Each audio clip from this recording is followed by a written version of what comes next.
فائدة.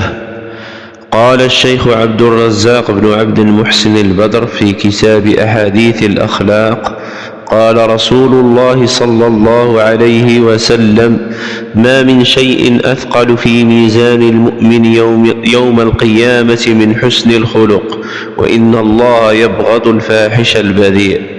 رواه الترمذي وقال: حديث حسن صحيح.